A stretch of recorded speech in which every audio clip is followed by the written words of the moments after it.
Bro, look at you, man. I'm so proud of you. Thank you. And I'm not proud of a lot of people because a lot of people don't do the hard work that Mm, is necessary for me to yeah. be proud of them. Yeah. I'm happy for them. Yeah. That's different. I can be Absolutely. happy for you and not proud of you. Does that make sense? 100%. And so 100%. so Yeah. like happy is the price of admission. I'm happy for you. But it goes beyond that. I am proud of you because what constant never ending self improvement, man. This fucking journey is not stopping. It's not Yeah. ending. It's Mm-hmm. it's not, there's no finish date. On this date, I'll be done growing and Yeah. learning. And you've embraced that the best that I can see. Um, Yeah. from half a world away. And I think you have a choice, right? You have a choice of either choosing that path, and it's not an easy path, meaning it takes a whole lot of hard work, a lot of self-reflection. You're not going to like some of the things you come to find out about yourself, Right. but you either choose that path, that hard path, at least it appears hard at the beginning, Right. or you quit. Or you quit. Yeah. I've seen people do that before where they know it all, and or they've been confronted with hardship or tragedy, and they like you and I have experienced earlier in our lives, they choose the bottle Yeah. and been there, Yeah. and it doesn't fix it. It doesn't fix it long term. And so it might seem harder at first to start walking through this really tough thing of self-improvement and a mindset shift. I think that's the biggest piece, at least it was for Right. me. But the reward on the back end is wow, just I mean nothing short of remarkable.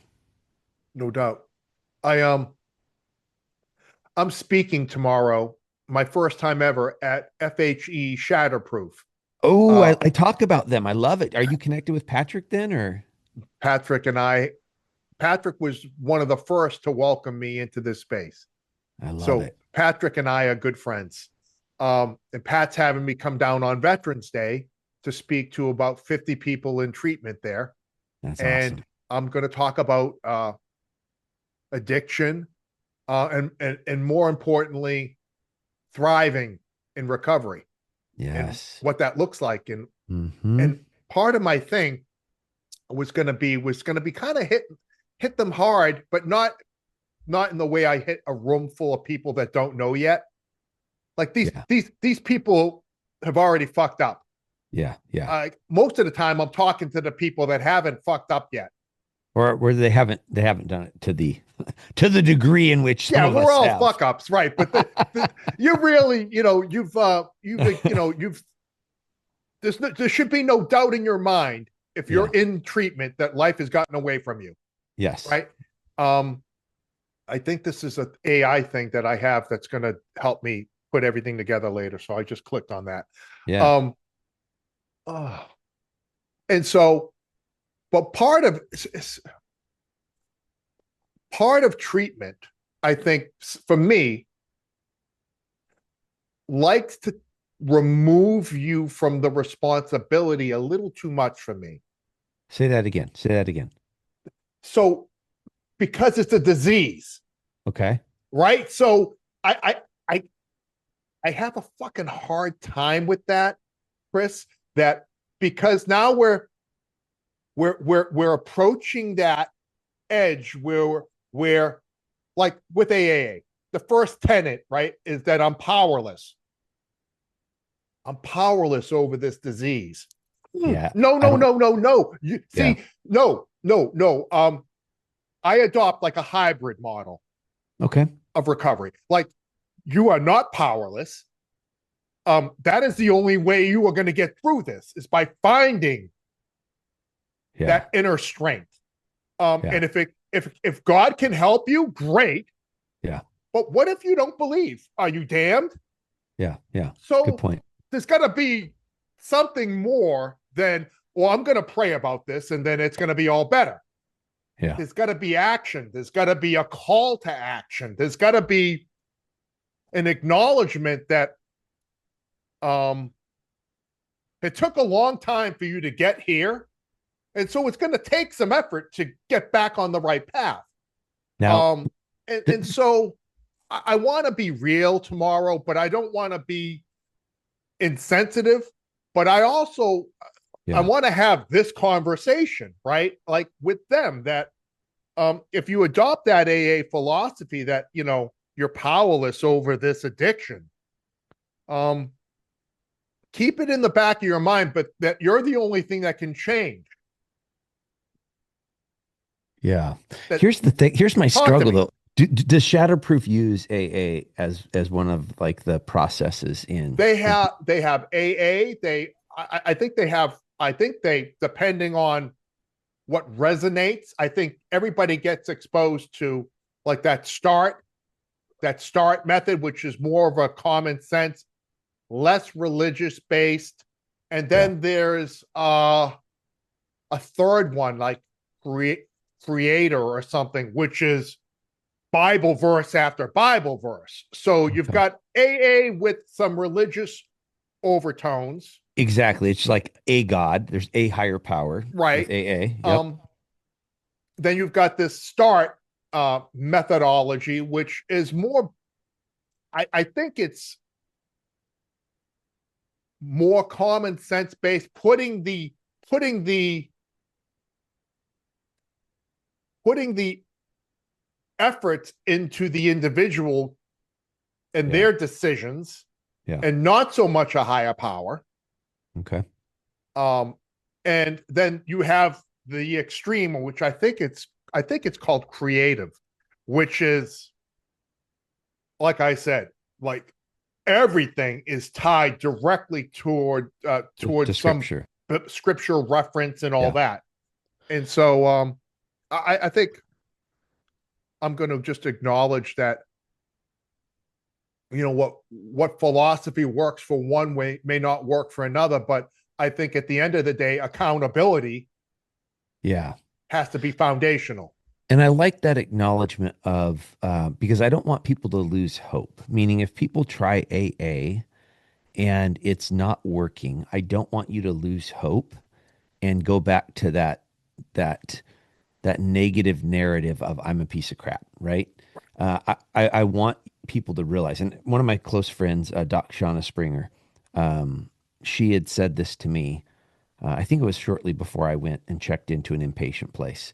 She said to me, "Hey, Chris, what you're doing is considered gold standard when it comes to like cognitive processing therapy, trauma exposure, EMDR, mixed in with some pharmaceuticals, some All the type of all the yep, methodologies are yep, and that helps a ton of people." And so right, she said, do it, do what you're doing, right. and if you get out and it didn't work, don't get discouraged. Call me. Uh, She goes, Chris, there's a lot of other modalities out there. There's a lot of it that's grounded in research. We're not talking about flying you to India and right, no doing doubt, something no doubt. totally outside the box. We're talking about stuff that we've been tracking, um, and it can be helpful. Now, the gold standard worked for me. Going and being on Right, pharmaceuticals for a period of time and doing those therapies, I had some huge breakthroughs. And I want other people to know there's nothing wrong with you if that doesn't work, right, because there's a lot of people that are experiencing success using other options. So I just want you to know of the other options. right. Yeah. I think that's a great, like the worst thing anyone could ever have is a lack of hope. Yeah. Right. Right, And I was there, right. right? I'm, I I'm mean, sure you like, were there, right? That lack of hope of this is just my life. yeah, And I, at this rock bottom that I'm currently at, well, we'll hold the phone. We're about to bring in an excavator and we're going to dig about yeah. another Just when I 100. thought Yeah. there's no fucking light at the end of this tunnel. Yeah. It's the abyss. I'm Yeah. staring out into the abyss. Yeah. Holy You know, I went smokes. I went to one AA meeting. That's it. So I did not use AA as a Right. piece of sobriety. I went to support another friend, Yeah. but when I showed up, I wasn't. I'll tell you what, brother. Internally, internally, I was like, excuse me, I've been sober for 18 months, Yeah, yeah, yeah. Yeah. kind of, Yeah, no doubt. I got you. polishing my fingernails. I know it all. And then as they did introductions, I'm listening to these other people that have been sober for 15 years, 25 years. Right. And the thing that I loved, brother, was when I, they're going around doing the introductions, and when I spoke and said, "This is my first AA meeting ever," Yeah. one of the men, one of the older men, got up, passed around a piece of paper only to the men, only to the men. I really liked this. There was a boundary there for relationships. Passed it around to all the men in the room, and all of the men in the room wrote down their phone number. These guys don't know me from Adam. I could Right. be a total psycho. And Right. they just all gave me their phone number. I had all kinds of us and them stuff going on in my brain. Right. I was I was judging them. I hate to say it, brother, but I was judging them. I was looking at some of them going, if I ran half of you through NCIC WASIC, Yeah. you would come back with Yeah. warrants. Yeah, no But doubt. but then I was humbled. I was humbled and I was Yeah. just like, you know what? I'm gonna keep my stupid mouth shut and I'm just gonna take in this meeting. I'm just gonna take it in and stop judging you all because we're Right. all on this path together. Some of us are in different spots. Some of us are really gonna find Right. meaning in this AA process. Others not. So Right. it was No, interesting. you're right. You're on spot with that, man. I I don't I will right now, but I n- normally do not go in depth about my time in AA because I don't want to undermine the program. Because can I tell you, I went to several meetings, and with each subsequent meeting, I was getting angrier. Oh, interesting. Tell me more. Well, I I heard the same story, Chris, last week. oh, from I saw no, from other members? I saw no growth, Okay. Yeah. and I was like, "This isn't helpful. Um, this is commiserating. I Yeah. I'm out. I'm out. Yeah. I'll Yeah. figure it out another way. I love you guys. I wish you nothing but the best, Yeah. but I'm out. Um, Yeah. you'll be back. Let him go. I remember it. Let him go. Like Let him go. people said that about you? Yeah, let him go. Let Oh, him so go. you didn't silently say peace Oh, out. I so You fucking literally I said peace fucking out. I was John Kelly. That sounds like John Kelly. No, Yeah. more than Chris Littrell. I would have done it differently, but that's I love the difference in us, brother. Yeah. I just was like, I love you guys, but I can't do this. And Ah, and I just and I left with my white chip. I fucking left. And I said, I needed something else. And what I didn't realize what I needed um was I needed not to anybody to say that I had a disease. This is what yeah, I needed. yeah, I needed people to say this is your fault. yeah. That's what I needed. I You, didn't you need an needed excuse. you I needed needed Jocko. You needed I Jocko needed to standing be in front of fucking you hit. saying extreme ownership, suck it Yes. up, Buttercup, and Yeah. start making different Fucking choices. make decisions Yeah, that are better than the ones you've been making.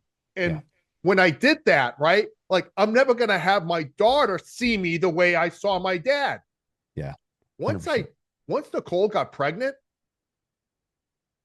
I was fucking that was so far in my rear view. That was the thing Yeah, that I needed to not drink anymore. yeah. And it's different for everybody, right? That's the beauty of it is that some things work for others that don't. And but I and I'm so tomorrow I want to empower and support and provide hope and guidance and direction. You want to And inspire. You want to inspire them. yeah, That's a piece of it I'm hearing. yeah, man. Yeah, That their life is a book, and they've already written some chapters, but the vast majority of that book has not been written yet. yeah, And they get to do that right now. yeah. They're writing a chapter right now by being at Shatterproof. 100%. and I think that's exciting. And, for me, it was going to Deer Hollow. For me, Yeah. it was going to the place, having to cancel the 25-year wedding anniversary, having to cancel Oh, and my how family about vacation. Jamie, huh? Yep. Having to miss Oh, it was the only birthday that I had missed for my baby. My older ones I missed yeah. because of military service, but it was the only birthday that I was going to miss for my youngest daughter. And all of that wrapped up is my motivator. And I say is because yesterday, brother, it was weird. I just wanted to just get hammered. I don't know if it was a combination of a little bit of anxiety, a little bit of just hunger, like literally like Yeah. physical hunger. We're at the grocery store and we turned down the candy aisle. And I just had this weird sensation. I'm like, Jamie, I want to get plastered right now. And then I want to eat this entire aisle of candy. So it was clearly my body was wanting some dopamine, right? Yes. The things that give you dopamine, eating crap food, Yeah. drinking alcohol, Yeah. mating, but Jamie's against doing that in public. So We need a clean up in aisle 6. God damn it, Littrell. What are you doing? Oh, oh, the trifecta, the yes. trifecta. But my motivator when I have those desires is I go back to what I gave up. Yeah. Brother, I didn't know it at the time, but I gave up the last vacation with my oldest daughter. I'll never get that back. I'm never going to go to Cannon Beach, Oregon with Danielle, Right. right?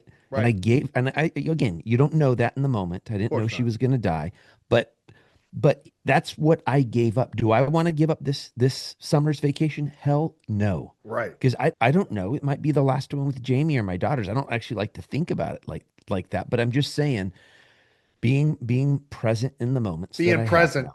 being Yep, being present present. and having the awareness that although we're not gonna belabor the point, Yeah, all we have right now, Chris, is right now. 100%. Yeah. I there's so many things I want to talk to you about. Obviously, I want to talk about your book. I read it and I cried sometimes. Mm, I laughed a bunch. yeah. Um, and I got a when I wrote my book, I thought I was raw and honest. Yeah. Yeah. I And think you were. then and then I continue to learn. Okay. And so you I love how you framed your book where, hey, this is the situation. This is the takeaway. Okay. Yeah. I love that because it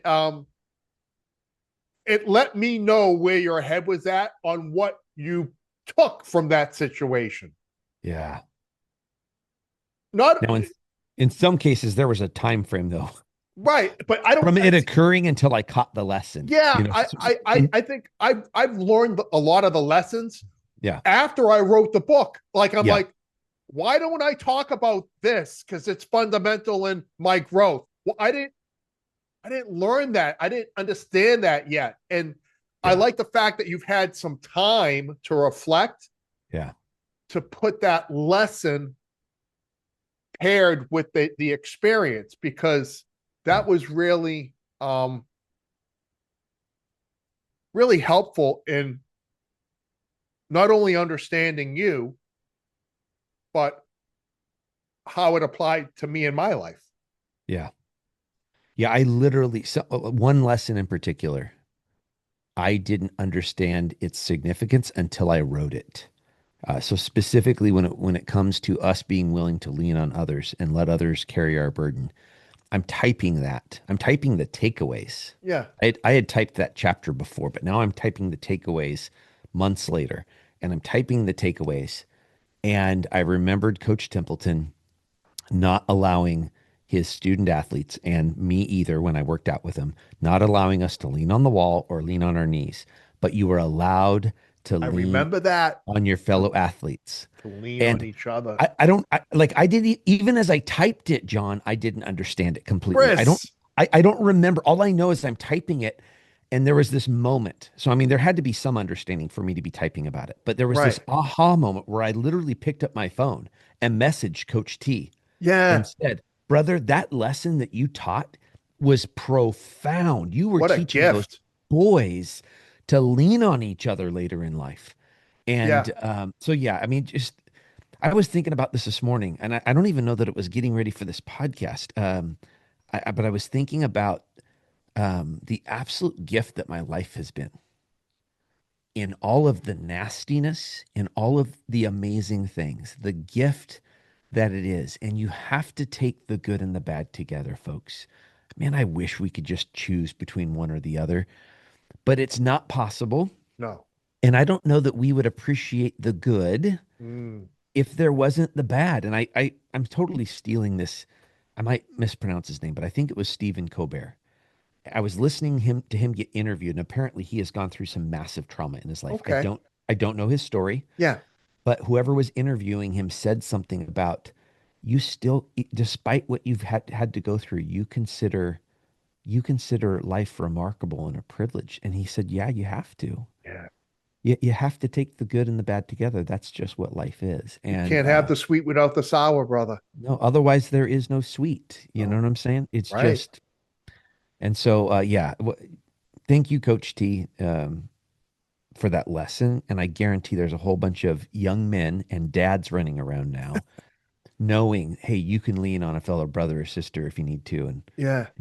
I love that. That was the visuals that came up with that um were many. And yeah, it made perfect sense, man. Um the book echoes from the street, a police officer's journey through trauma recovery and redemption. When did you decide to do this? well, first probably around 2011, 2012. Okay. So I wrote, not in the form that you read it now, Okay. but I wrote of my experience of being a child crime detective, being on the SWAT team, being peer support, and struggling with anxiety and depression. Back then, I went to a local counselor that I trusted. After some apprehension, I eventually let her help me, Right. working with my doc, and I got better, got back into the job. Now Right. I created some boundaries. There were some lessons I learned through that, Sure. but I wrote that experience back then, and and I actually thought about turning it into a book back then. Okay. And I took the manuscript to someone who I consider a mentor, English teacher from high school, who I Okay. was now working with on a day-to-day basis as the school police officer. And I had him read it, and I told him I wanted some feedback. And he reads it, and he comes to me and he asks me, "What was your purpose of writing this?" And I said, "Well, honestly, it was kind of a journal at first." Right. And That makes sense. he goes, okay, very good. He goes, this is the advice I'm going to give you. Put this in a safe, lock it up, and don't tell anyone. This was his reason, and and I'm glad he shared that with me, John. First of all, my writing wasn't book ready back then, right? Just Okay. the way I wrote, it was like writing a journal versus writing a book that's going to help readers follow the narrative. Okay. And Jamie was not comfortable with me telling the story. Well, more, I would say, regardless of what he had to say, Jamie was the deciding vote right there. I don't know that I would have listened to her, John. Really? I may have pushed and convinced her. I'm just Really? Okay. telling you the version of the man that I was. No, The, I got you. I got you. yep, the woman who should be able to speak the most into my life.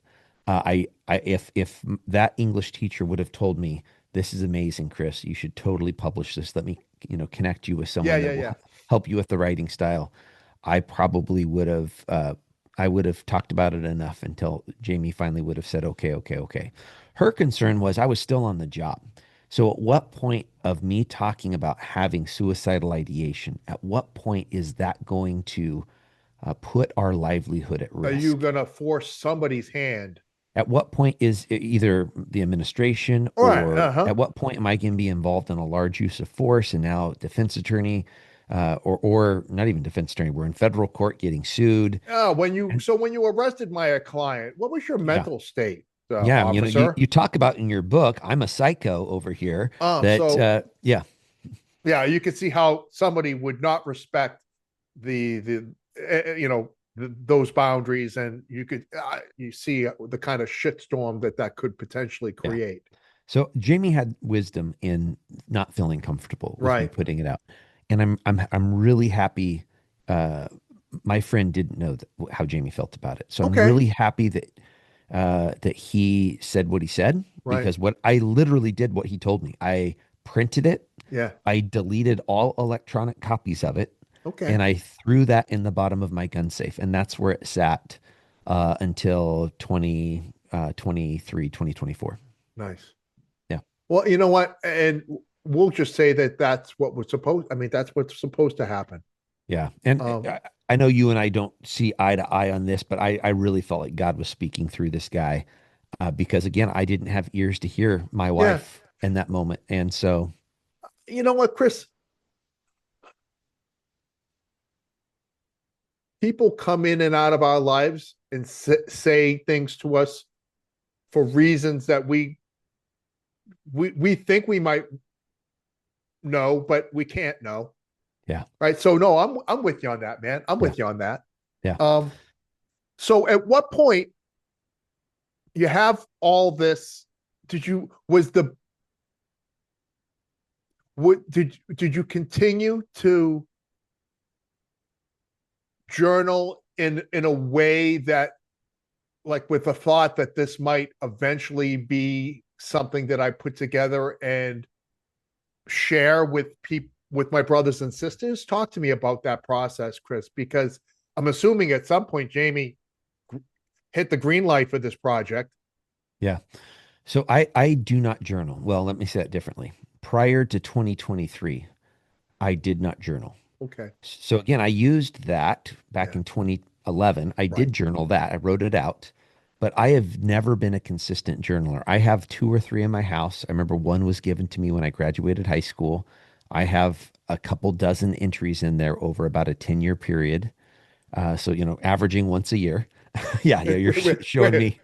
Yeah, It's it's 100%. empty. Yep. It's beautiful. Yeah, really nice book, but there's nothing written inside. There's nothing written. Yeah. So I didn't use it. It wasn't until 2023 that I started to journal, and I did it as a um, part of the healing process, going to Deer Hollow, doing this in residency thing, coming out. And on the most part, I'm not going to say I haven't missed a day in the last 2 years. I've missed days, Sure. but I'm very consistent now. Good. Me writing, me deciding maybe I should write more about this came through some of the therapies that I was working through. And I there was a piece of me that knew maybe I might put this into print form, but I'm not going to commit to that. The idea of a book was so overwhelming. Okay. So what I did instead was, as I resolved trauma from different investigations that I had conducted or calls I had been on, I started writing about those calls just one at a time. I was just going to write about this child abuse case that bothers me, that Mhm. every time I think about it, I cringe a little bit. And I try to shake it off and I don't want to think about it. And I thought, I'm going to take the power away from it. And I'm going to talk about it in detail. And I say in detail, I rarely got into the nitty gritty, Right. but I'm going to talk about it in detail. And I'm just going to do one at a time. That's not overwhelming. I can write 5 to 10 pages about something, right? Yeah. And so I started doing that. I started writing uh, the book kind of one chapter at a time, one Right. trauma at a time. And sometimes I would literally hit audio record and I would speak it. And I had it initially just in the notes of my phone, one of the notes apps. And after I got about 10 to 12 events in, Yeah. that's where I started thinking, hey, I kind of have something here. Like, and and then I hit another wall. And then I hit another wall and it was like, but it's not a book. Like, how am I going to write a book? And I sit there and think about the books that I enjoy to read that have a lot of background, have a lot of science, and I love those books. Right. But I'm not a scientist. And so, No. I could have recreated that with this book by reading some of the books and citing them that I really, find value in.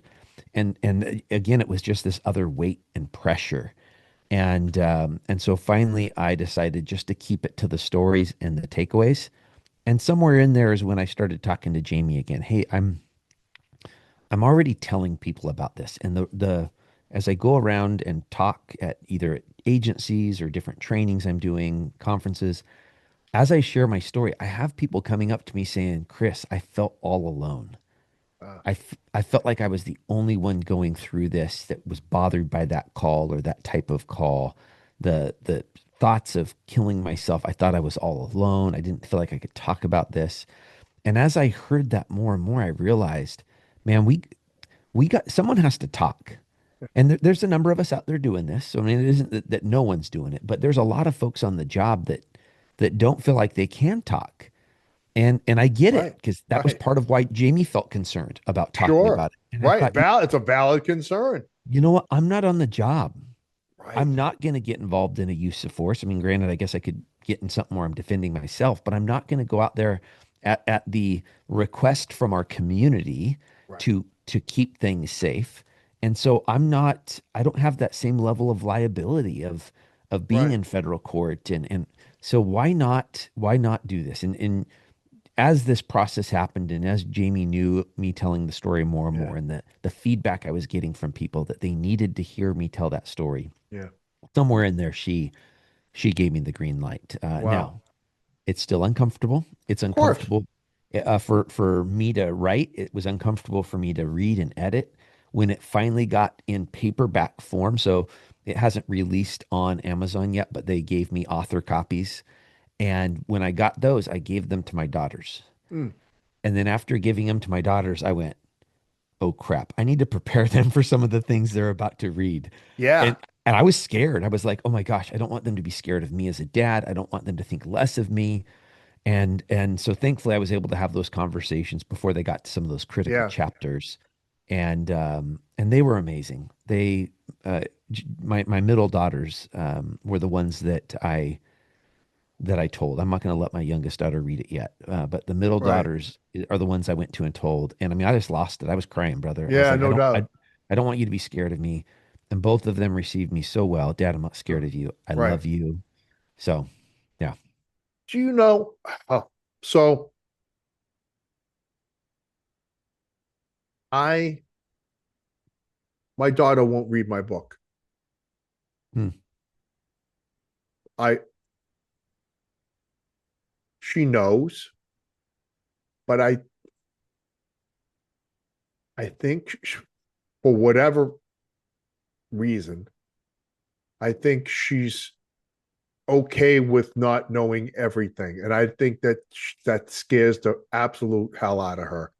Yeah. Because she was aware of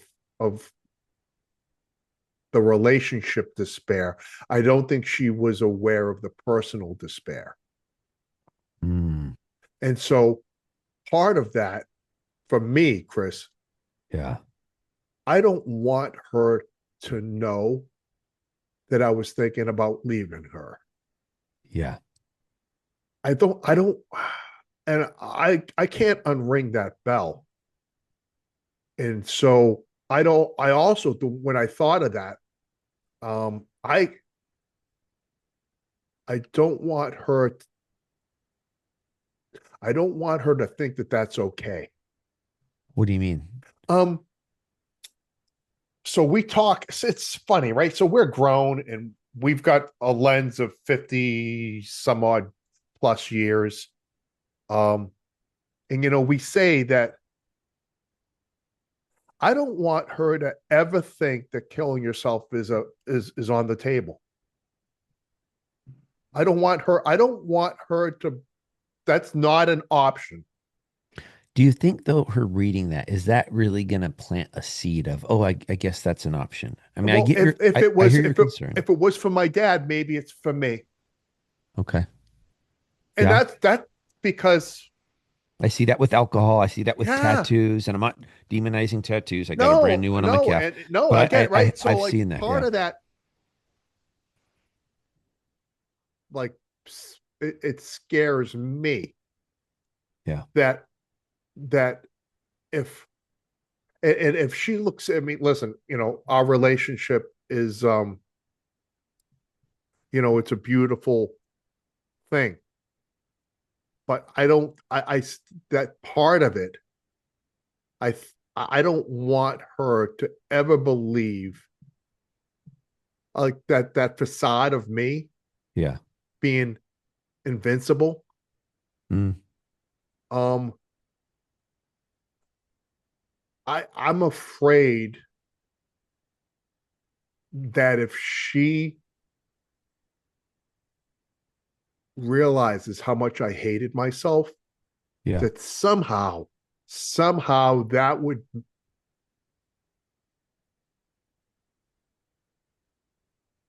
make it okay if like I don't want that to ever be like here are your options A, B, and C with dealing with whatever crisis enters your life, Yeah. whatever crisis you create. These are your options. Yeah. I don't ever want that to be an option on the table. And if it was for me, how do I say it's not for her?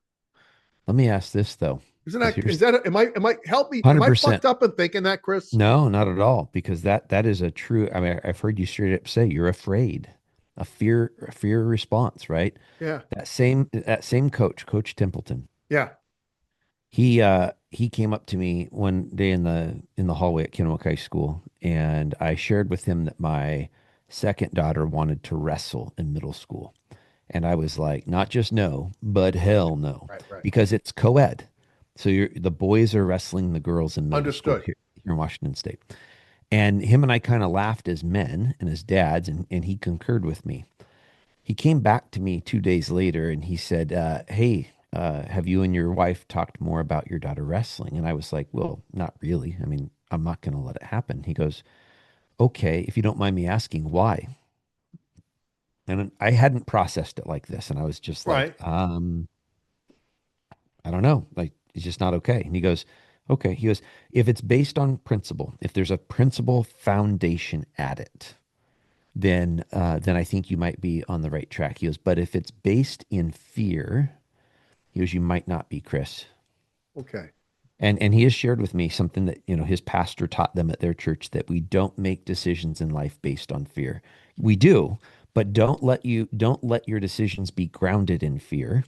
Take a step back, take that breath, analyze what's going on. And you might say, "Well, I'm afraid and there's a principle." Yeah, there's nothing wrong with that. That's the Yeah. reality of being human. Right. But here's my thought is what if your story, because here's the deal, it doesn't matter whether she knows you had those thoughts or not. She may still get those thoughts. And if she does having your full story of those thoughts sometimes happen to people? And it's just normal. It's a normal intrusive thought. And if you have it, there's things you can do so that you don't have to live in silence with it. And so I guess I could see No, either one being the bro. right No. path. See. This is why we have conversations, Chris. Yeah. Because what's the real lesson? You can fail.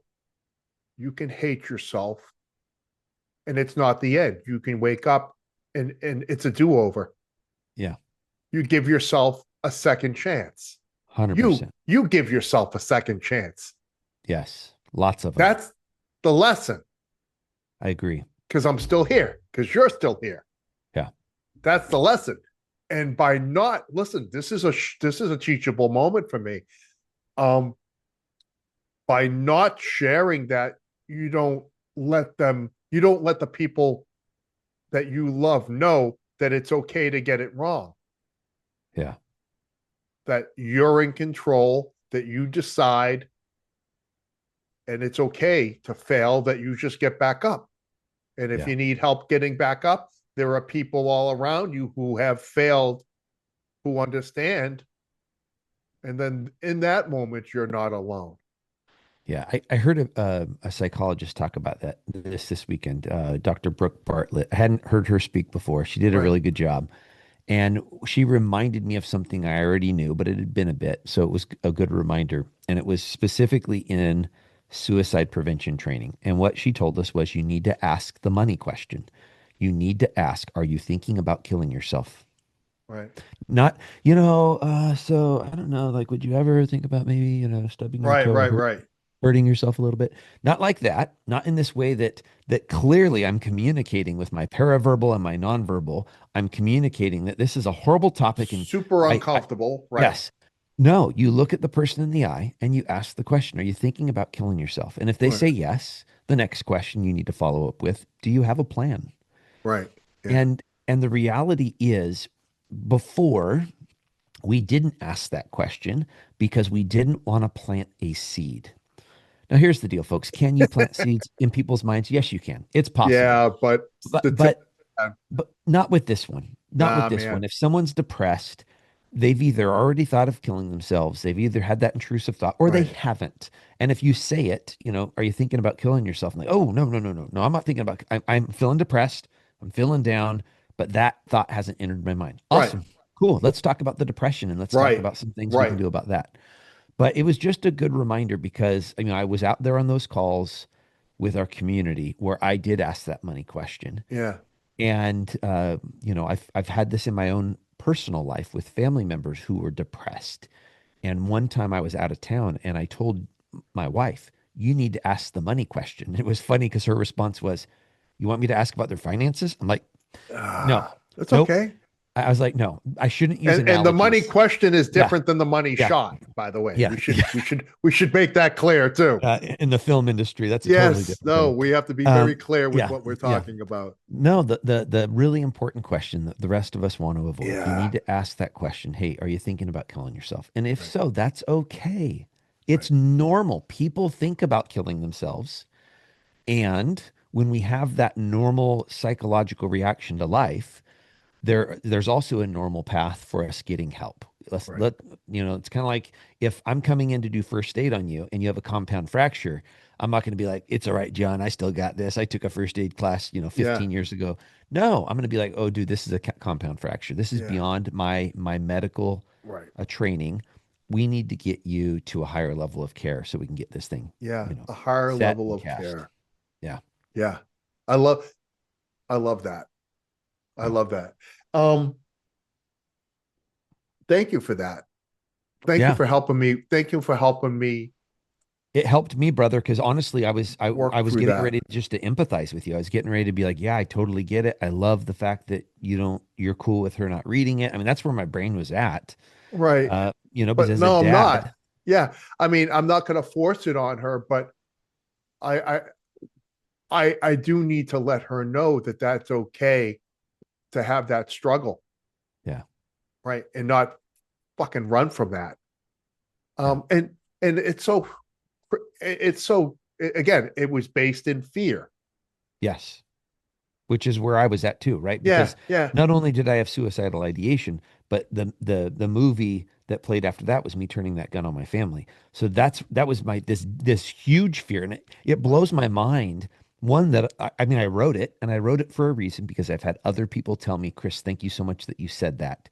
That I know I'm normal, and I'm gonna go get help right, from a mental health professional. But after I wrote it, and now it's in paper copy, and my daughters have right. one of these author copies to read. That's where I panicked. Yeah, I was really afraid that right, they are going to read this, and I wouldn't blame them for being scared of me. right. Like, holy smokes, Dad, you had this thought back in 2010. Are you going to all of a sudden have it again, or And so I could have taken those books back, or I could have not given them to them in the first place. Now, granted, they could have just bought their own copy. Oh, you could not have addressed it, Chris. You could have Yeah, left it out. yeah, yeah. But I knew I had to. I had to be Right, the right. first one to tell them about it. I had to Yeah, be the one to tell them about it before they read it because I wanted them to see. I wanted them to, this gets back to like communication 101. If it's a really important topic, text message and email suck. yeah. No, right. Phone calls are only slightly better because we lose the nonverbal. Yeah, So, whether you're on a video chat like this with someone, if you're geographically separated, or preferably in person with them when we're talking about these really important topics, right. I think is huge because I mean, um, yeah, you see the person, you see the full Yeah, message, you see the full no message. doubt. So, I want to touch on a couple of things in the book, Chris. And again, yeah, please. you and I have known each other for a little bit, and all of our conversations, I always walk away a better version of me for having them. Oh, Um, me too, brother. You've been there to answer my call at times I really needed it. So yeah, thank you. well, that's our relationship, Chris. I I highlighted and pinned. Apparently, you're only allowed to pin 10 things in the Kindle book. That is unacceptable. I'm It going is to completely contact. unacceptable because I got to my 10 limit, then I started highlighting. Um, you can highlight for the listener, you can highlight indefinitely, but But you can pinning only. is only limited to 10. Interesting. You wrote on page 56, and I, dude, I read this over 2 days, but just because I was busy both days, you Yeah. could really, if you had a quiet house, read it in a sitting. Yes, you could. I Yep. loved that about that. I've received books from people that are 500 pages. Yes. It's going to be a bit. Um, Yep. and Yep. so you wrote, trauma isn't always about what is done to someone. Sometimes it's about what couldn't be undone. Mm, Bro, I yeah. I just went for the guy that shows up. It's not what was done, it's what you can't undo. And you And want to undo it. oh, Yeah. The bro, when you cops. said that, Yeah. I was just like, here I am. This is what I caught myself doing. Here I am. I'll be 59 this year. Been there, done that, done it all, Chris, right? Yeah. And Yeah. I'm still, I love that you caused me to take a step back and to sit and Mm, reflect. mm, I didn't, there are so many things I didn't see coming in this book. mm. And I just was like, well, that just explained the shit beautifully. Yeah.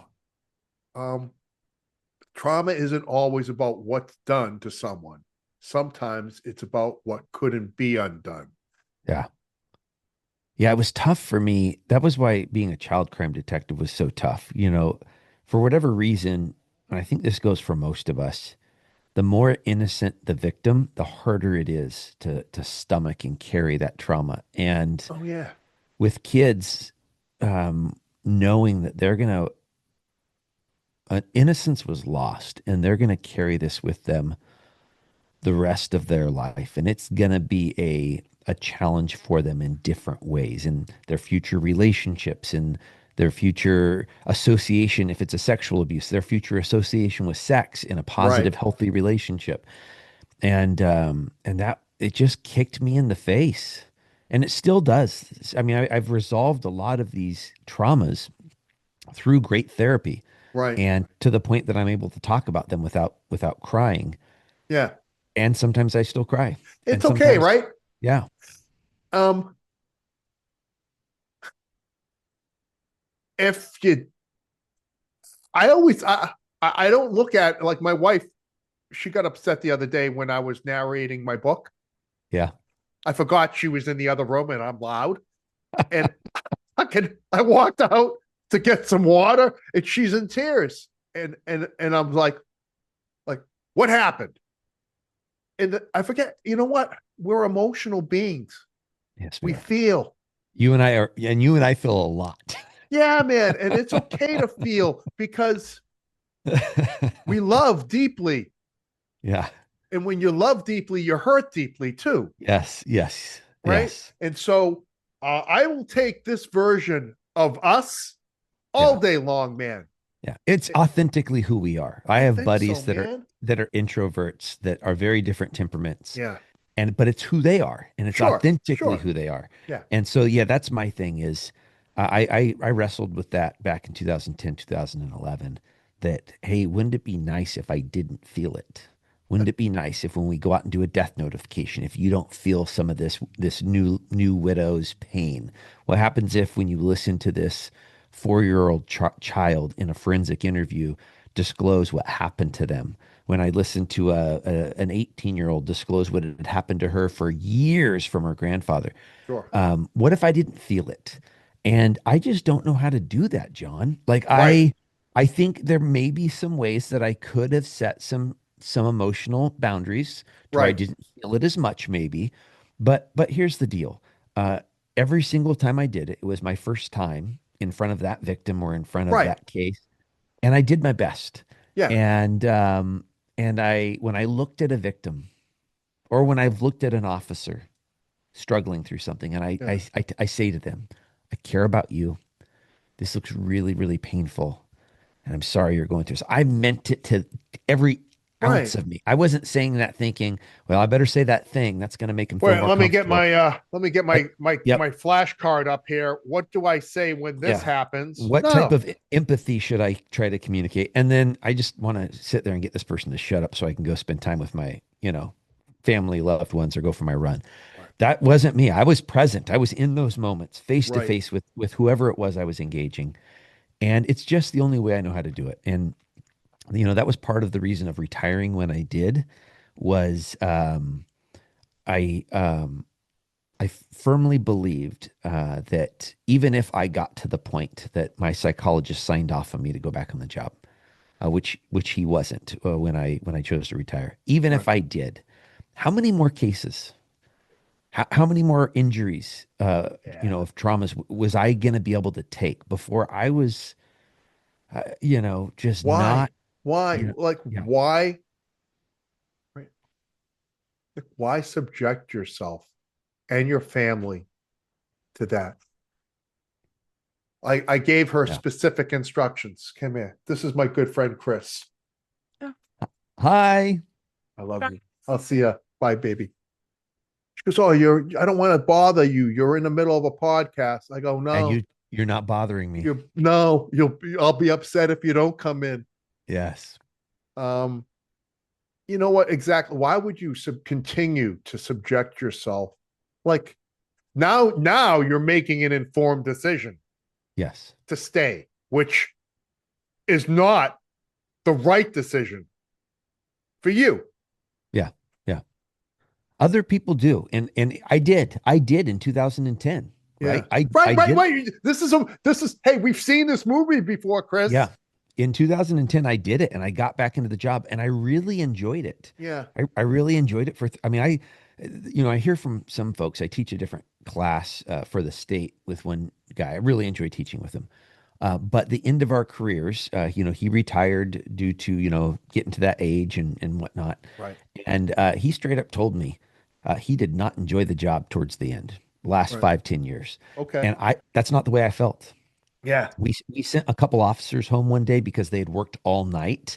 So they had zero sleep and now they were working on, whatever it was, 36, 40 Yeah. hours of being awake. And we sent them home and I jumped in a police car and went out and covered a zone until we could get people in on overtime. And I loved it. I didn't do anything all that special, John. I handled like a No, I vehicle know. report, but I was Yeah. in a car. I was doing police work as a sergeant. And Yeah. that's genuinely how I felt all the way up till the end. Now, I didn't feel that way about everything on No. death scenes where I'm pulling on gloves. No, I of was, course not. cringing and I was like, oh my gosh, I'm going to be drinking a ton of tequila tonight after this. Yeah. But there was a lot of the job that I still loved that I genuinely miss today. So No doubt. No doubt. And that decision, um, I'm glad you had available to you all the information that you needed to make that decision. I can't imagine it was I don't I shouldn't put words in your mouth. Was it was it an easy decision? no. Okay. Yeah, we're walking. This is after I did inpatient therapy, and now I'm Yeah. doing intensive outpatient, 9 hours of therapy a week, walking the neighborhood with Jamie. And I'm just like, I'm sorry, I am the biggest piece of crap husband in the world. I am causing our livelihood to be put at risk. We may have to sell the house. We may have to, like, I don't know what I'm gonna do in leaving the job. And she was like, I don't give a damn about the livelihood. I don't care about the house. I don't care about the Yeah. cars. So it was a really hard decision to make. And it was, thankfully, I had the time. I had the support from my command staff at my agency. They seemed, if I can cut you off, Yeah. from an outside, I've dealt extensively with command. Yeah. They seem like they've really wanted nothing but the best for you Yeah. from uh, an outsider's perspective.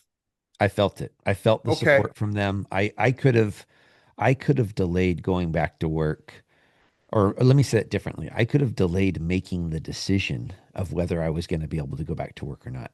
For like you and I talked about it. I yeah, could have kicked the can down the road for 6 to 12 more months. sure, For me, I just knew.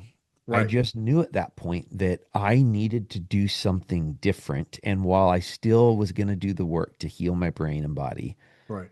I just knew that it wasn't right. But yeah, Chief Guerrero, the command staff, not Isn't only it the way, nice when you can mention somebody by name and yeah, it's a compliment? yeah, not only in the moment. So think about this for a second. They could put on the face, they could Yeah, put on the show, and have the cake and coffee event and give me some plaques and a flag that flew over the station and retirement credit. They could do all that, and then they could be like, "All right, you're done."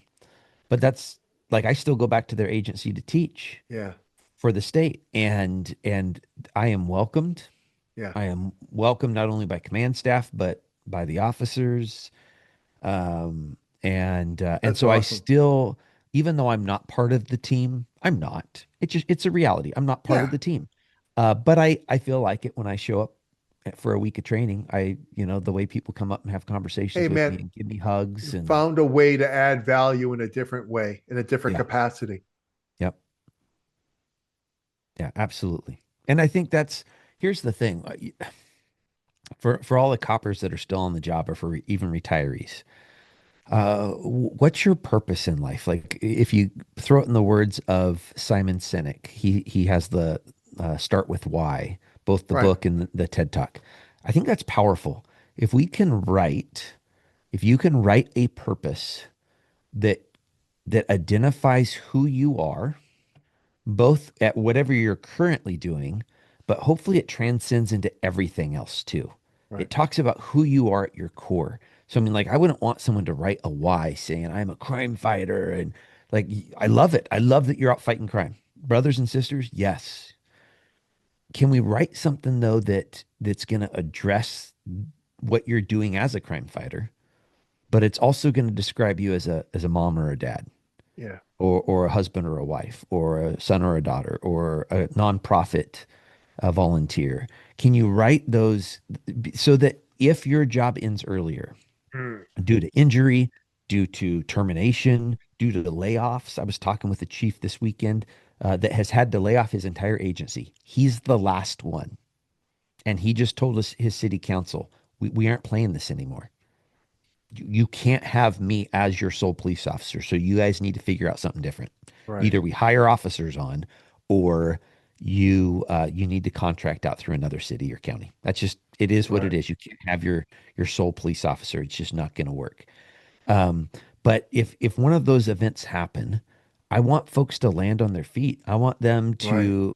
to be asking, what do I do? Not who am I? What do I do based on who I am? That's a great question for us to constantly ask. Sure. But who am I now that I've lost this identity, this thing that I am? Right. That's where I see a lot of folks struggle with mental health, with depression, with anxiety, is they've lost their identity. They've lost that why. Yeah. Yeah, and that's a hell of a thing to lose because it's foundational in your in everything that we do. Yeah.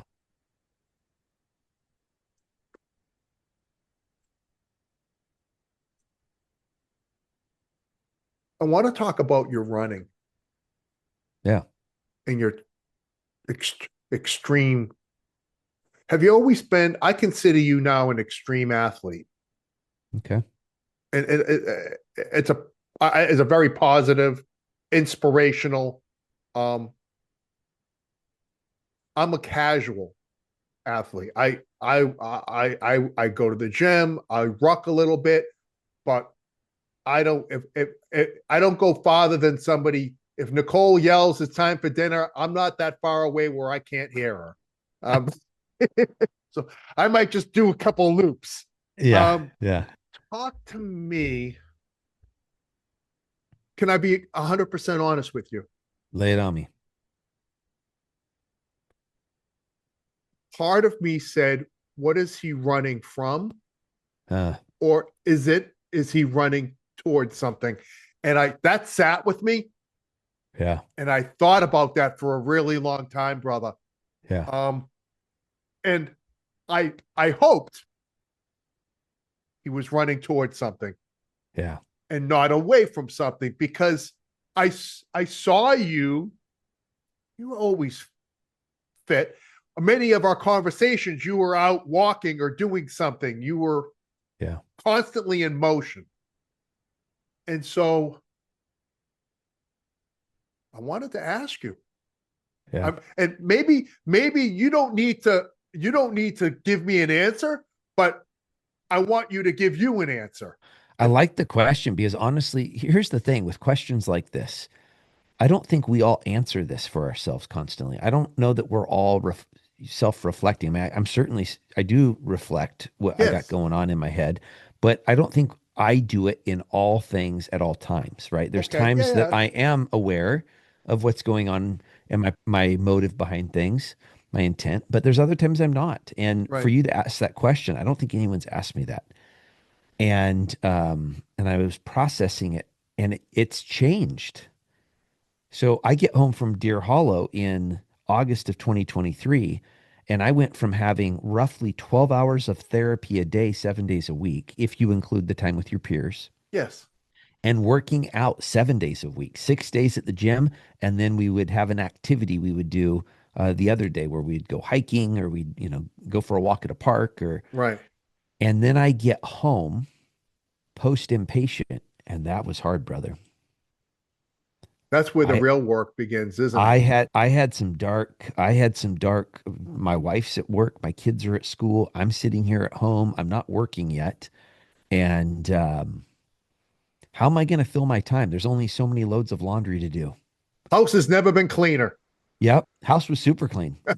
Dinner was made every night by me. Right. A- What do I And do with the other 12 yep. hours? And I wasn't sure what I was going to do and I somewhere in there I recognized that I wasn't working out and that was a piece of my overall healing was Sure. having literally the endorphins and the dopamine getting released into my body 100%.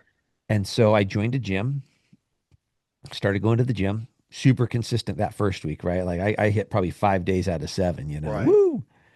And and then probably 4 and then 3 and then 2 and then 1. I don't know if it was exactly like that, but it started to peter off. And so I was like, okay, historically speaking, how do I fix this? How do I stay consistent? And for me, I sign up for a race. Okay. I sign up for a 5K. And for whatever reason, John, $20 holds me accountable. If I sign up for a race, I'm going to show up to that race. Understood. It could be a $10 entry fee. Yeah. Once I've paid, if it was a free race, that'd be a different story. I Probably sign up not. for a Right. free race. Maybe I'm there, maybe I'm not. But Right. if I threw down some of my cash, I'm gonna be there. And then it because I'm gonna be there, it holds me accountable. So I signed up for a half marathon. I had never done a half I marathon was going to before. say, you've always been fit, Yeah. Chris, but I've this always is, been a runner. I yeah. ran in college my freshman year. We ran 8 and 10K races.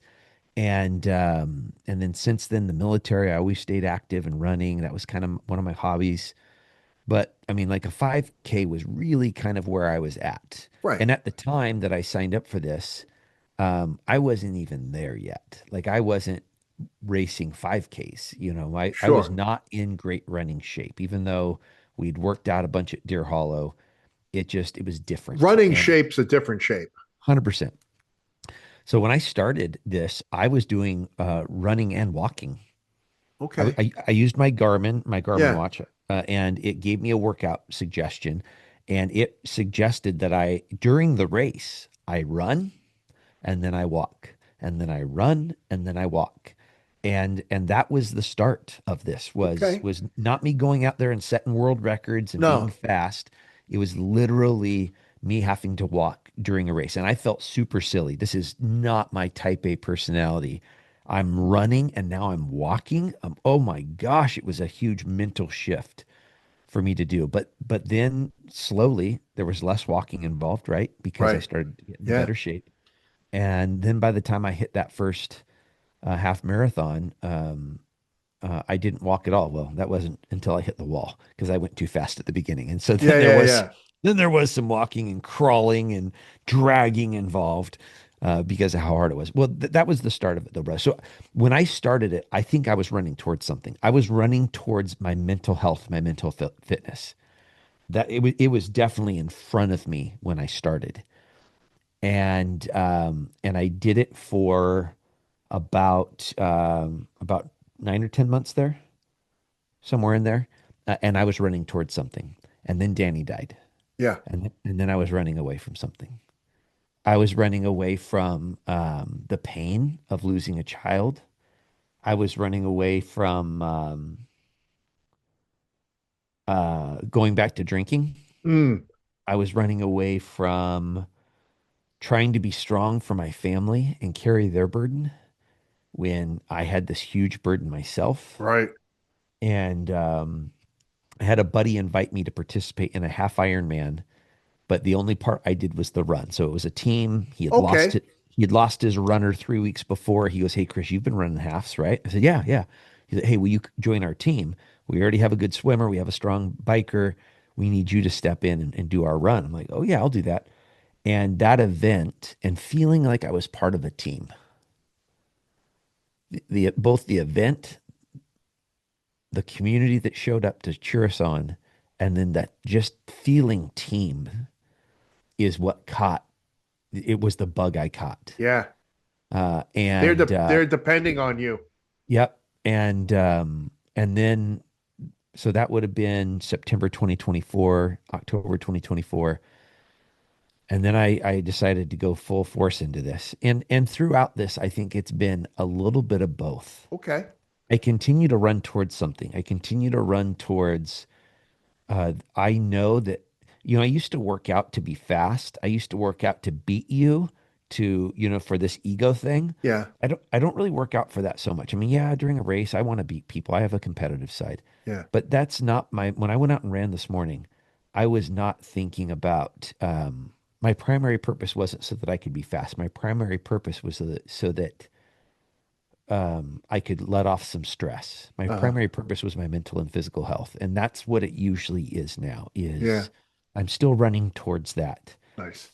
I'm not running away from the loss of Danny as much. I had some things that took place during that time, some support systems that kind of helped me have the release that I was looking for, that I needed. Excellent. And thank you for answering that. Thanks I for asking it I again. knew when I saw you that I was going to be okay asking you that. Yeah, and brother, I want to have a relationship with you where you can ask anything, Yeah. right? I want the feedback. I want the questions. I really don't think you can piss me off. Or if you do, Yeah. you probably could actually. You probably could piss me off. I could, and you'd let me know. Well, and it would probably make me go, why did that piss me off? Right. Like what I may not do it in the moment, but No. afterwards, giving me the opportunity to reflect of why did I get so defensive Right. over that thing that John asked me. I think I think part of this is that there was no fear of angering you or pissing you off. It was creating hurt. Oh, yes. And so like That's a tough one because you just don't know. and so but this is what I see though. I see somebody that is running towards a version of them that can only be achieved by running towards them. Yeah. The other thing, John, is my why is to captivate audiences with truth so that they can experience life change. And I had a police officer from Australia that just retired reach out to me and told me that he got off the couch because of me talking about the stuff I'm doing. Yeah. I've had a number of local folks tell me similar stories. And so that is really energizing to know that just me living my life out loud um, is inspiring hope in other people. And it's what I want to do when I meet with an officer one on one as a peer to Yeah. support them in a tough season. And it's what I want to do casually as I just do life because I've had Yeah. those people in my life. I've had those people that have inspired me, that have given me hope. And the opportunity to do that for others, I think, is a privilege and it's fulfilling. It makes me just feel, yeah, it makes me feel very purposeful. I was gonna say that's your why. Yeah, That's it's yep, and it's being played out in a very meaningful, substantive way. It's adding value to people. It's giving them hope yeah, yeah. that this is a storm. And like all storms, man, they pass. Yes, they do. Um,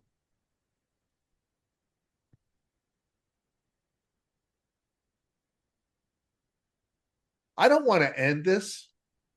Um, I want to be respectful of your time. I want to ask you, where do we go from here, man? Where do you go from here? You have had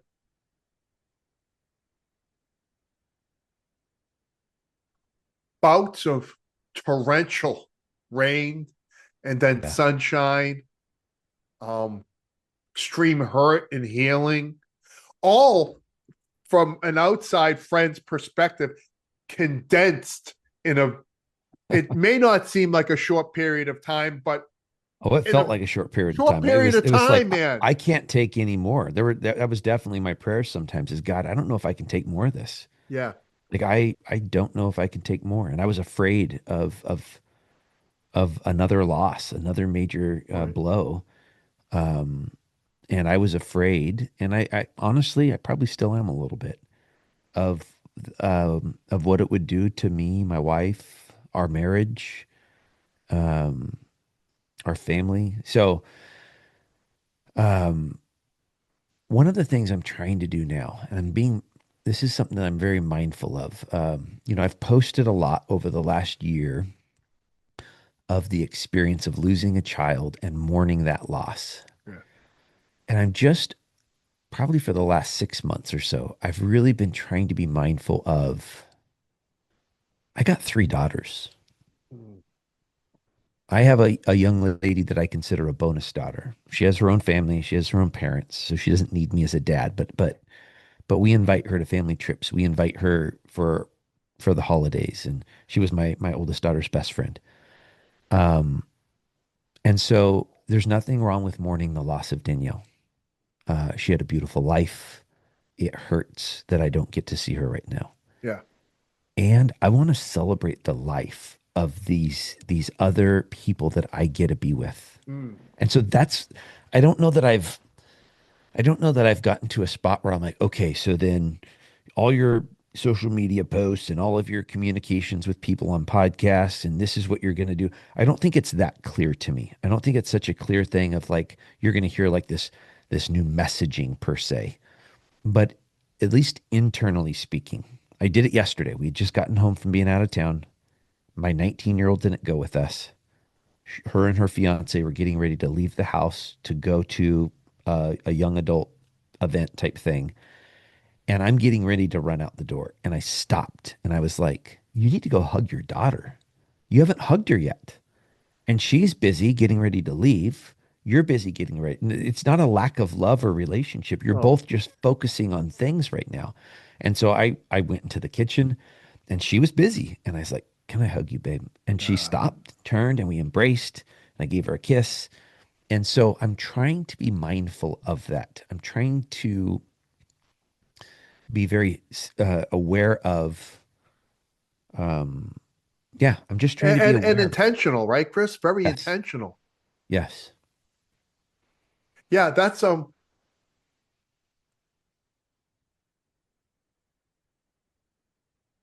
good for you for recognizing that, right? Yeah. Um, My I fear my fear is my other daughters would be at a spot of going, "We get it, Dad. You miss Danny." But I'm right we here. all do, but I'm right here. Yes. Mm, I'm right here. And yeah, none of them got there to where they communicated that. But this has yeah. just been No, a but conversation. that's your that's your maturity and growth. I don't know that I would have done it when I was younger. That's a really good point. Yeah. I mean, experience that has Yeah, matured me to this point has those type of thoughts happening that hey, don't take for granted. Don't take for granted Jamie. Don't take for granted your girls. Don't take for granted the amazing friendships that you have both here in the Tri-Cities and around the world. yeah. That people that have your back, people that if you called them up and you said, "Hey, I really need your help on this thing," they're probably going to support you. They're probably going to carve out some time Uh, and and and and be there with you. So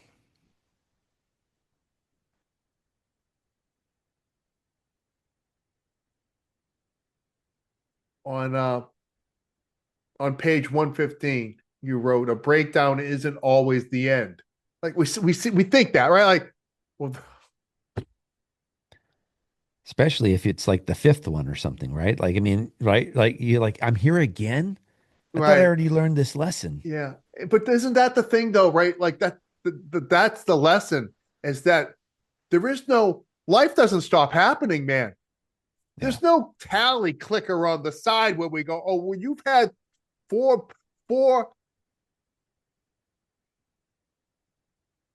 times of pain. You've reached your allotment for life. Yeah. You don't got to worry about You it. don't Good have to job. worry about it anymore.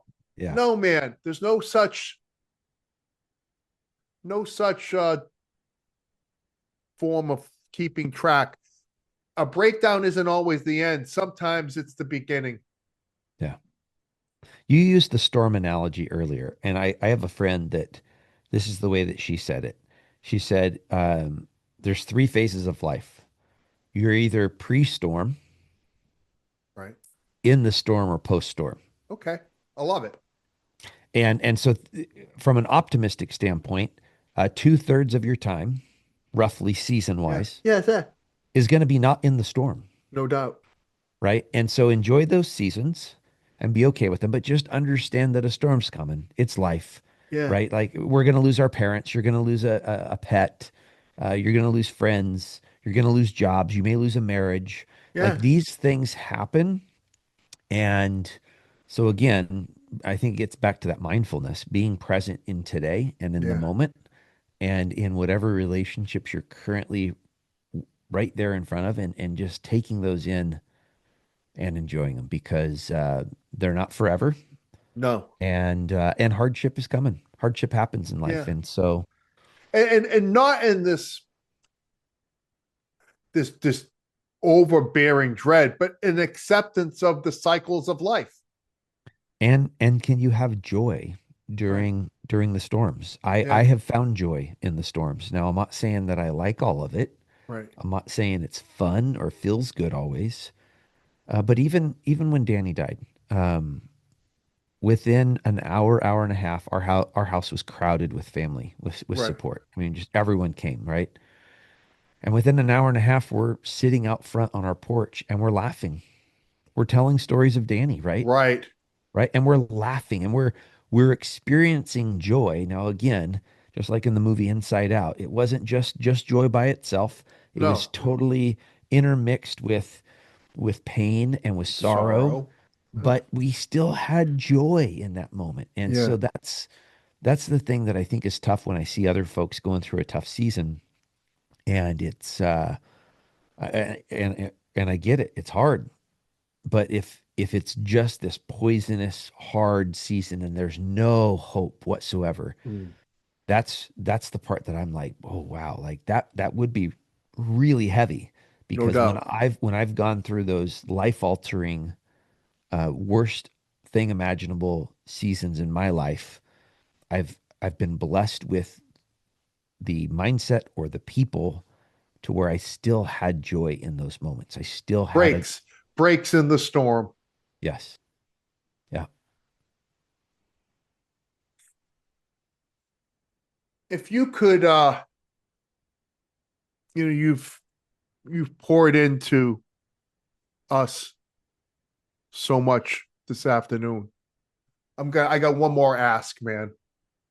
Um,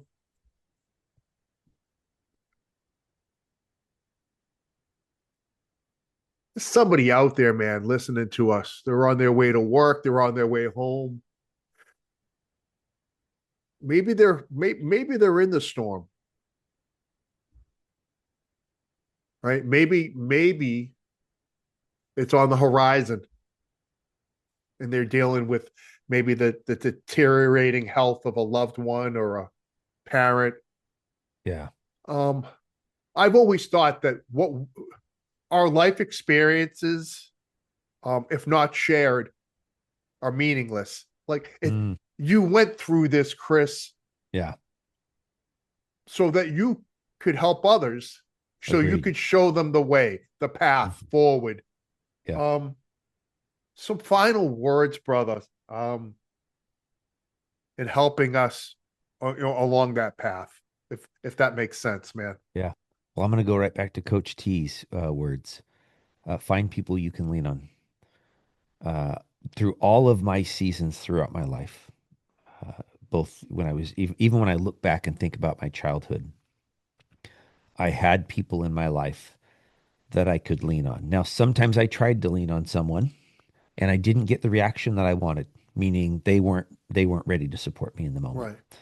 Right. Um, thankfully, I had a big enough of a circle of people that I've always been able to call on folks. Now, what I'm talking about here is you're going through a tough season. You need to unload this. You need to verbally unload this on other people. And you can't do that on everyone. You can't verbally unload. Your neighbor's walking down the street, and you're like, you know what? Him and I worked together. We did the fence together. He'll listen. Hey, can you come over here a second? Hey, I'm really struggling because of that death scene I saw last week, or alcohol. Your neighbor might look at you like, "Huh, we don't have this kind of relationship. Yeah. What the?" Yeah. And so find find those relationships, nurture those relationships, and all I mean by nurture, spend time with them. Like you need to get together with the boys and have coffee. Right. And maybe not the boys, but maybe you need to get together with the boy. You need to get together with other people that you can share in life with, that you can unload on things. You can unload the burdens that you're experiencing. Uh-huh. And and then you need to do it. And you need to let them carry some of your burden. After Danny passed, I had folks reach out to me who were struggling with life. And they were like, "Well, I really don't want to say any of this to you, Chris. You're going through so much." And I'm like, "Please let me switch into being the caregiver for a little bit Can you because give me a break, man? yeah, right now everyone has been the caregiver for me. I would really like to forget that for just a little bit and put on a different hat and support you. Yeah. So tell me what you want to tell me. Don't tell me what you do, or don't Yeah. say Yeah. anything. But like let me step into this." And so I think there's all kinds of false narratives we have going on in our heads of I don't have those relationships, or I don't want to burden other people, or my story, what I'm going through, isn't near as bad as other people, so I shouldn't feel this way. Stop thinking all that Yeah. stuff. Invest in relationships with quality human beings that are willing to listen to you, willing to just listen and say, "Dude, that's tough." Like, "Oh my gosh, but brother, that's overwhelming." And then reciprocate, be there for them in those things. But I think we have to do that. Doing this stuff, carrying our burdens in the dark, and I say it in the dark because that's kind of where I felt like I was in back in 2010, where I can't tell anyone this. People will think I'm crazy. It's heavy. It's crippling. It fosters the all of those negative thoughts. It makes them grow, I think. And when we bring it into the light, and all I mean by bringing it into the light, when we bring it out and speak it to other humans, it gets smaller, it gets less scary, and it starts to get more manageable, I believe. Ladies and gentlemen, my good friend Christopher Littrell, his book, you can get it on Kindle right now. It's coming out December 1. December 1. Echoes from the Street, a police officer's journey through trauma, recovery, and redemption. I will put all of your information in the show notes, brother, so people can not only pick up this book, but also follow you, and maybe you can adopt them as part of your tribe. I like that. Thanks, brother. And that is that, my friend.